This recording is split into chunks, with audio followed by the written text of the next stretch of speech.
Hello and welcome to the Prepwell Podcast, the place to be if your child wants to attend a top-tier college, a military service academy, or they want to earn an ROTC or athletic scholarship. I'm Phil Black, your host, and my job is to prepare you and your child for this amazing journey. So sit back, buckle up, and prepare to out-prepare. Hello, friends, and welcome back to the Prepwell Podcast. In today's episode, I want to pass along a word of caution to all the families out there who are visiting college campuses to help their kids become familiar with different colleges and campus environments. And this may come across slightly more pessimistic than I normally would be, but it's only because I hear a lot of stories that don't always pan out.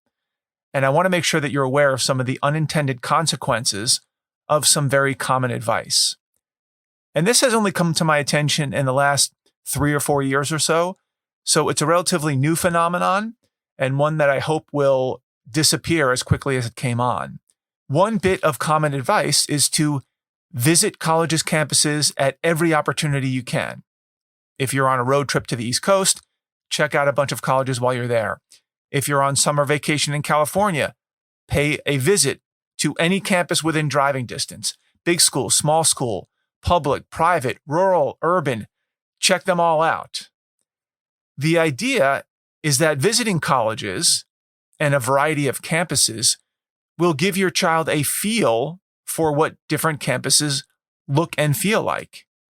And teenagers are usually pretty good about getting a certain vibe, if you will, about certain places. And there's nothing wrong per se with this advice. In fact, I've been a purveyor of some of that very same advice in my Prepwell videos. And I've taken this advice myself with my own sons. I happen to have had positive results with this method, so take this advice with a grain of salt. It works for some students and not for others.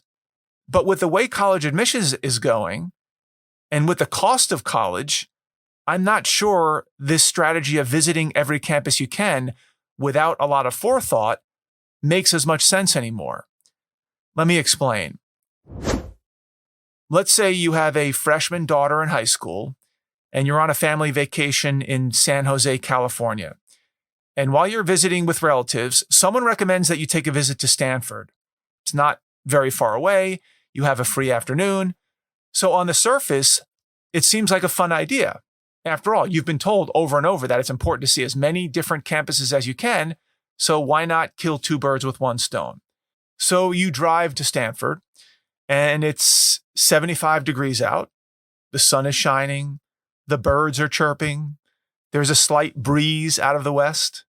There are beautiful looking people walking around in their Birkenstocks and their flip-flops. You see a few students playing Frisbee on the quad and a study group sitting on Adirondack chairs sipping from their Jamba juices, and a few other students sailing by on their scooters. Campus life looks pretty good. And you eventually meet up with your tour guide, who happens to be smart and attractive and high energy and a font of knowledge about all things Stanford. And you then proceed to take the 45-minute walking tour of the campus, checking out some classrooms, the fitness facilities, sauntering through the bookstore, watching a bunch of students frolicking in the knee-deep water inside the fountain in the roundabout, and ending up back at the rotunda where you started, and the tour ends. And as you make your way back to the rental car to head back to Aunt Alice's house, your daughter looks at you starry-eyed and says, "Mom, I'm going to Stanford. I have to go to this place. Thank you so much for bringing me here." And you proceed to take one big gulp and wonder what you've gotten yourself into. And lo and behold, this obsession with Stanford has begun. And it could take quite some time to convince your daughter that Stanford may not be the only college where she would be happy. Because the truth is, Stanford is a tough place to get into, as we all know, even for the masters of the universe out there. Even if she happened to be one of the 3% of the applicants who do get in, who's to say that you'll even have the $100,000 a year to pay for it 3 years from now? Teenagers have a tendency to lock in on things at a very young age when they're very impressionable. And it can be very difficult to unwind the vision they have in their head. Now, sometimes that works to their advantage because it gives them a challenging target to shoot for, and sometimes it doesn't work out so well. So what's the moral of the story here? The takeaway is that you may not want to be so casual or so cavalier about which colleges to visit and when. And again, I know this is contrary to the conventional wisdom, but I think it's worth thinking about. You might want to take a minute to consider what impact a particular experience might have on your child. And by the way, that experience could be good or bad. The opposite may happen too. There may be a school that you know is perfect for your daughter, and it's affordable, and it has all the bells and whistles you think she'll like. But it's raining and cold during your campus visit, and the tour guide is a bore. And forevermore, she'll think of that college as cold and wet with lame students, and she won't give it another look. Oopsies, you just blew up that opportunity because of circumstances out of your control. Or were they out of your control? And of course, when it comes to the Stanfords of the world, I'm generalizing here, there may be good reason to believe that this fictitious 9th grade girl has a chance to get into Stanford. And if that's the case and you think there's good reason to check it out, by all means, go for it. I'm not suggesting that you keep your child locked up to avoid any potential disappointment. I simply want you to think about what you're doing before you impulsively visit any and all college campuses. And obviously, you could substitute Stanford in this story with dozens of other high-profile colleges that, if you hit their campuses on a good day, could cast a long-lasting spell on your child. You can literally be one 72-degree sunny day away or one especially charming tour guide away from your child losing all grip on reality. And with that, their expectations can be thrown way out of whack. I'll give you a personal example. I was with my son on a recruiting trip to a very prestigious school, and it happened to be a beautiful day, and we were waiting for the coach on a very picturesque bridge that spanned across a postcard-perfect river. There were crew boats on the river rowing by. We were just hanging out there, taking it all in. And lo and behold, from the other side of the bridge, this group of 3 to 4 girls, all about 6 feet tall, attractive, blonde hair, athletic looking. They looked maybe Norwegian or Swedish. They come running by in their crew outfits on a training run, and they start eyeballing my son, probably because he's 6'7" and they're all 6 feet or above. And my son eyeballed them back, as 17-year-olds are wont to do. And he looked at me sheepishly and said, "Dad, I think I could get used to this place." And he was smitten. And from then on, he had a picture in his head of that perfect moment on the bridge. Now, eventually, like most 17-year-old boys, his attention turned to something else by the next morning, but the quote-unquote vibe of that one momentary encounter had an impact on him. And you just never know where that might lead. In his case, had he decided to go to that school and not the Naval Academy, we're talking about a $400,000 swing in his cost of attendance, meaning it costs $0 to go to the Naval Academy and $400,000 to go to the school with the bridge over the river with the attractive female rowers running by. That would be a pretty costly vibe to pursue. So again, contrary to conventional wisdom, I would be careful about what colleges you choose to visit and in what order and in what season and what the weather is like, as superficial as that may seem, because the consequences may not turn out the way you had hoped. Let's say your freshman daughter can't let go of that vision of Stanford she has in her head from the campus tour, and she begins to obsess about it and ignores every other option out there. And what happens then if she isn't as academically gifted as she thought she would be, or that you had expected her to be? Or even if she is academically gifted, maybe she doesn't have the juice that she needs to land her in the 3% of the highly qualified students that do get admitted to Stanford. Or maybe worse, she ends up in that 3% pool, gets admitted, and you don't have the $100,000 a year to send her there. I'm not sure which scenario is worse. Neither one is that great. And if she ends up not tracking for a school like Stanford, for a number of reasons, which is probably the most likely scenario statistically, at some point, someone has to break her the news that Stanford is not in the cards. In some cases, the only schools that may be in the cards for her, because of her academic profile or financial limitations or both, may be California state schools. Not that there's anything wrong with those schools, but when you compare California state schools to Stanford, it can be a tough pill to swallow for students who've been dreaming and obsessing about Stanford for 3 years. So where does this leave us? Are we now, as parents, supposed to predict the future and take our best guess as to whether our children have what it takes to get into a particular college before we even visit? Well, yes, kind of. How would we even know in 8th grade, 9th grade, 10th grade? There are ways of knowing, as I try to allude to every week, or at least to make good guesses. And how are we supposed to know how much money it will cost us to go to any particular school? Well, there are actually a couple of good ways to figure this out, at least to get in the ballpark, so you can take on that chore. What about the argument that taking your child to a high aspiration college will give them the motivation that they need to get on track and work really hard in high school because now they have a target to shoot for? Why would I want to deprive my child of shooting for the stars? How should I know what my child is capable of as a freshman in high school? These are all valid questions. And of course, you should consider your child's maturity level when visiting colleges. Are they prone to getting obsessed about something and then not letting it go? Is that a good or a bad thing? What normally happens in this scenario is that if this girl is in the ballpark of getting into Stanford and she still doesn't get in, most of the time, God willing, she'll be bummed for a few days, maybe a few weeks. But once she settles into whatever college she does attend, the Stanford thing usually won't linger.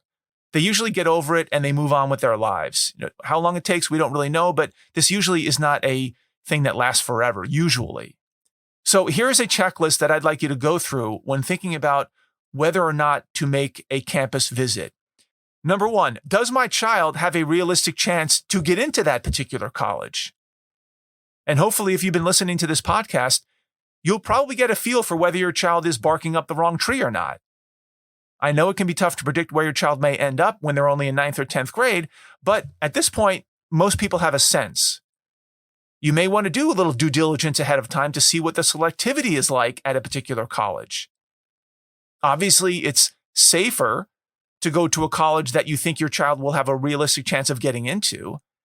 It gets dicier if you're going to a super selective school because you know ahead of time that the odds are stacked against them, so why risk having them fall in love with a school that is not going to be on their radar? So, for example, if you're thinking about visiting places like Stanford, Yale, Princeton, Harvard, MIT, the Naval Academy, and some dozen other such schools, and your child is someone who might get wrapped up in the campus to the point of obsession, and you're worried about setting up unrealistic expectations, you probably want to think through the following questions. Number 1, will my child be a recruited athlete? Number 2, have I donated 8 figures to the school? These days, that's usually the amount of money that's going to get some attention from admissions. Number 3, am I a faculty member at the school? Number 4, is this my alma mater? Number 5, would I be a full payer at this school, or would my child need financial aid? Number 6, is my child interested in an undersubscribed major? Number 7, is my child an underrepresented minority group? Number 8, does my child check any diversity, equity, and inclusion boxes, including sex, gender, sexual orientation, race, first-generation college student? Number 9, does my child bring any geodiversity to the school? Or are they coming from an overrepresented area, like a New York, a New Jersey, Massachusetts, California, Northern Virginia, DC? Number 10, will my child have an ROTC scholarship that they plan to use at the school? Number 11, does my child go to a private school? It's not necessarily a good thing in this case. Number 12, does my child go to a school where 80% of the graduating class applies to this particular college? Number 13, am I a celebrity or am I a well-known head of state? And number 14, is my child a celebrity? And lastly, number 15, obviously, will my child have a near flawless academic record? Will they have taken rigorous classes? Will they have gotten a strong SAT or ACT score? These are just the baseline prereqs. All these things that I've just listed, these are known as hooks or tippers or bumps.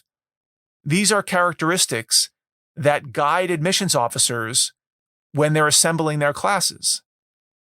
Many of these so-called institutional priorities are not widely publicized ahead of time, if at all. So you have to figure out what those buckets are at a particular college, or take a good guess, and then make an educated guess as to whether your child might be in one of those preferred buckets in a few years.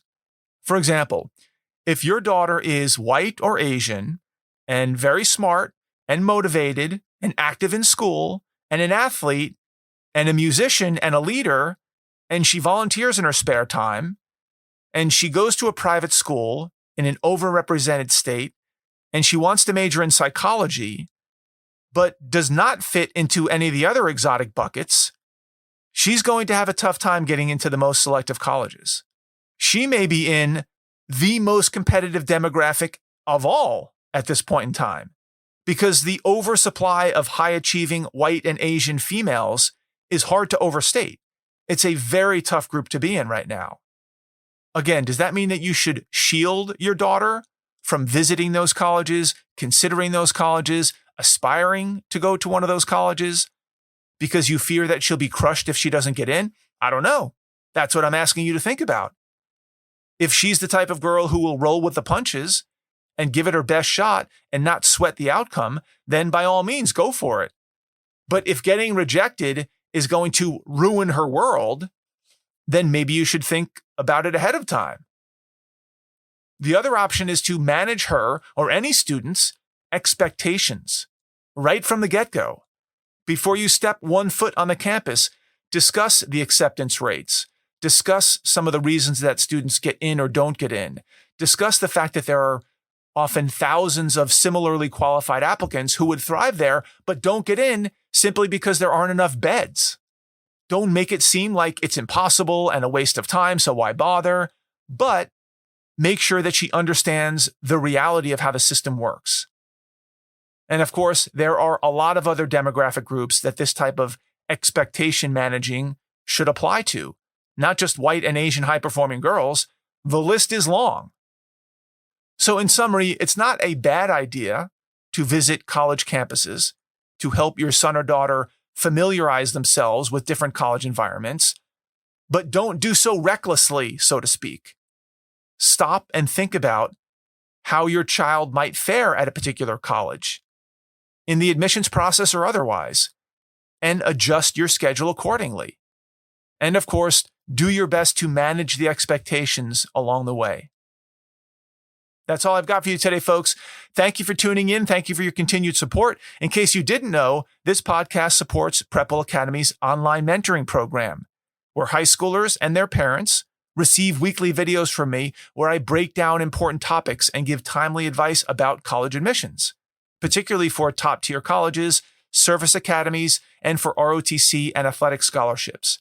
Many parents who listen to this podcast already have their high schoolers enrolled in Prepple Academy, which is great.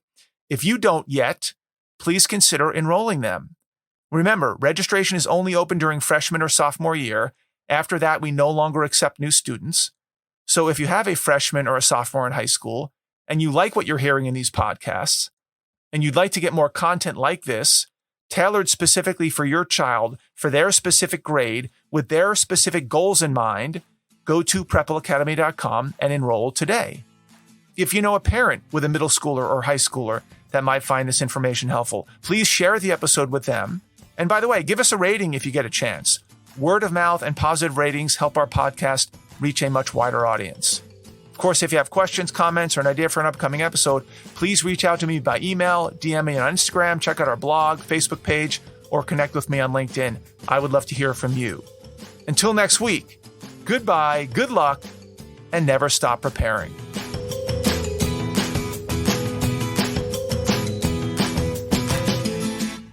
This podcast is brought to you by PrepWell Academy.